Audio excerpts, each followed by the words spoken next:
যতদিন বাঁচবো নবীর সালাতু সালাম নিয়ে বাঁচবো, যতদিন বাঁচবো নবীর মিলাদ করে বাঁচবো, যতদিন বাঁচবো নবী নবী করে বাঁচবো, যেদিন মরবো সেদিনও নবী নবী করে মরবো ইনশাআল্লাহ। নারে তাকবীর, নারে রিসালাত, সোনাকান্দা দরবার শরীফ।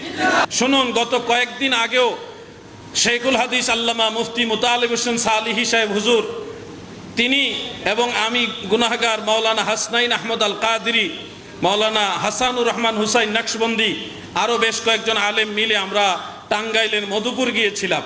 এই যে আমরা ঐক্যবদ্ধভাবে সংঘবদ্ধভাবে সব সুন্নি উলামায়ে কেরাম আল্লাহ রসুলের মিলাদের পক্ষে মধুপুরে গিয়েছিলাম। একেবারে বাহাসের যে স্পট হাই স্কুল ময়দান, এই ময়দানের একেবারে কাছাকাছি পর্যন্ত আমরা পুলিশ প্রশাসনের কাছে গিয়ে বাধাপ্রাপ্ত হয়ে তাদের সাথে কথাবার্তা পর্যন্ত লং টাইম বলেছি।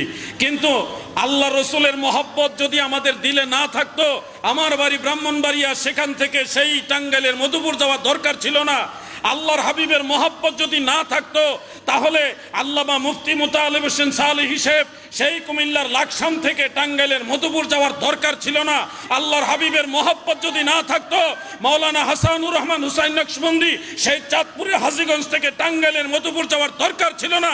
আল্লাহর হাবিবের মহব্বত যদি না থাকতো, মাওলানা হাসনাইন আহমদ আল কাদরি সাহেব সেই ফেনী দাগন ভূঁইয়া থেকে সেই টাঙ্গাইলের মধুপুর যাওয়ার দরকার ছিল না।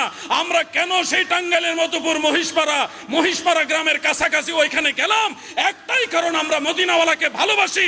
যতদিন বাঁচবো নবীর সালাতু সালাম নিয়ে বাঁচবো, যতদিন বাঁচবো নবীর মিলাদ করে বাঁচবো, যতদিন বাঁচবো নবী নবী করে বাঁচবো, যেদিন মরবো সেদিনও নবী নবী করে মরবো ইনশাআল্লাহ। নারে তাকবীর,